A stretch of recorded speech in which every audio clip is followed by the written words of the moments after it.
Sa iba pang mga malalaking balita, pinagbabangga at pinalibutan ng water cannon ng mga Chinese Coast Guard vessel ang BRP Dato Sanday ng Bureau of Fisheries and Aquatic Resources kahapon, araw ng Linggo, Agosto 25. Simula alas 10:30 ng umaga, hinarang na umano ng mga Chino ang Philippine vessel na nasa 10 nautical miles ang layo malapit ho sa may Sabina Shoal. Hanggang alas 2 ng hapon, nung gitgitan at pagbabanggain ng China's Coast Guard ang higit 5 beses ang BRP Dato Sanday. Pinalibutan ng China Coast Guard 3104, 4202, 2155, 21551 at ilang militia vessel ang BRP Dato Sanday at sabay-sabay na inatake ng water cannon na tinatarget ang navigational equipment ng naturang vessel o naturang barko na pag-aari o nasa ilalim po ng pag-iingat ng Bureau of Fisheries and Aquatic Resources. Maalala na ang China Coast Guard 21551 ang bumangga naman sa BRP Bagakay na naging dahilan ng malaking butas ng barko noong pong madaling araw nitong madaling araw. Ito rin ang una kong bumangga sa BRP Dato Sanday kahapon, mga kabombo. Sa kabila po nito, tiniyak naman ng Armed Forces of the Philippines na magpapatuloy sila sa pagpapatupad ng kanilang misyon sa may West Philippine Sea sa kabila pa rin ng patuloy na panggigipit ng China sa Exclusive Economic Zone ng Pilipinas. Ayon kay Armed Forces of the Philippines Deputy Chief of Staff Lieutenant General Sian Gerlian, magpapatuloy ang kanilang mga misyon kung kaya't kakailanganin umano ang suporta ng mamamayang Pilipino.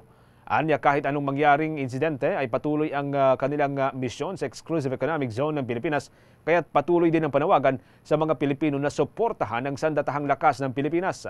Magunit ang binangga at binumba ng water cannon ng China Coast Guard ang BRP Dato Sanday ng Bureau of Fisheries and Aquatic Resources malapit po sa Escudo Shoal.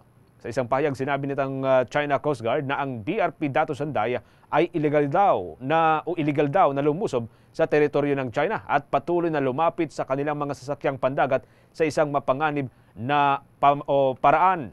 Magsasagawa ang BRP Dato Sanday ng humanitarian mission sana mula ho sa Hasa-Hasa Shoal papuntang upang maghatid ng diesel, pagkain at mga supply ng medical sa mga mangingisdang Pilipino na naroon po sa may Escudo Shoal. Ang Hasa-Hasa Shoal ay matatagpuan sa 60 nautical miles mula po yan sa probinsya ng Palawan. Gayunpaman, sinabi ho ng National Security Council na ang mga sakay ng BRP Dato Sanday ay nasa ligtas na kalagayan.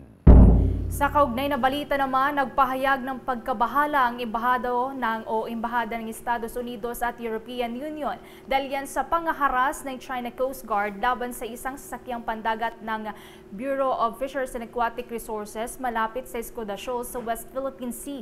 Ayon kay U.S. Ambassador Mary Kay Carlson, ang labag sa batas, mapanganib at agresibong pag-uugali ng People's Republic of China ay nakagambala sa misyon ng ating bansa at naglagay sa panganib lalo na sa buhay ng ating mga tropang Pilipino. Patuloy niya ang kanilang suporta para sa Pilipinas. Samantala sa hiwalay namang pahayag na alarma si European Union Ambassador Luc Veron sa aksyon ng China na pigilan ng Bureau of Fisheries and Aquatic Resources vessel na makahatid ng supply sa mga mangingisdang Pilipino sa may Escudo Shoal. Una rito nga ay binangga at binomba ng water cannon ng China Coast Guard ang BRP Dato Sanday ng Bureau of Fisheries and Aquatic Resources malapit yan sa Escudo Shoal. Sa isa namang pahayag, sinabi ng China Coast Guard na ang BRP Dato Sanday umano ang iligal na lumusob sa teritoryo ng China at patuloy daw na lumapit sa kanilang mga sasakyang pandagat sa isang mapanganib na paraan. Pinabulaanan naman ng National Task Force for the West Philippine Sea ang claim ng China na sinagip ng kanilang China Coast Guard at tuhong personel ng Pilipinas na di umano'y nahulog sa dagat sa nangyaring panibagong panghaharas ng China laban sa vessel ng Bureau of Fisheries and Aquatic Resources, itong BRP Dato Sanday, malapit dun sa may Escudo Shoal. Sa isang pahayag, sinabi ho ng National Task Force na ito ay fake news at misinformation na isang malinaw na pagpapakita ng pagbaluktot ng China sa katotohanan at paggamit ng disinformation para palakasin ang imahe nito sa publiko. Ginawa ng ahensya ang paglilinaw matapos ang mga mapanganib at agresibong maniobra ng nasa 8 Chinese maritime vessel laban sa BRP Dato Sanday habang naglalayag mula sa Hasa-Hasa Shoal patungo sana sa may Escudo Shoal kahapon, kung saan hinarang, pinalibutan, ilang beses na binangga at binumbahan ng water cannon ng China Coast Guard vessel ang BRP Dato Sanday para pigilan ang humanitarian operation na maghahatid sana ng mga supply ng pagkain, diesel at medisina para sa mga Pilipinong mangingisda sa lugar. Bunsod ng insidente, pumalya ang makina ng BRP Dato Sanday at napilitang maagang itigil ang humanitarian operation nito. Sinabi rin ng ahensya na nalagay sa seryosong banta ang kaligtasan ng mga Pilipinong crew at mga mangingisdang kanilang hinatiran o hahatiran sana ng tulong sa ginawang illegal, agresibo at unprofessional na aksyon ng barko ng China.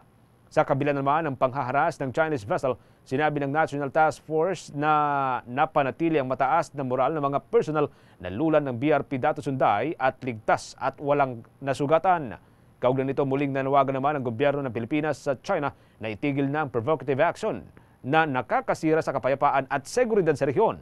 Nanindigan din ang Pilipinas na hindi ho matitinag sa paggigit ng mga karapatan ng ating bansa. Alinsunod po yan sa international law.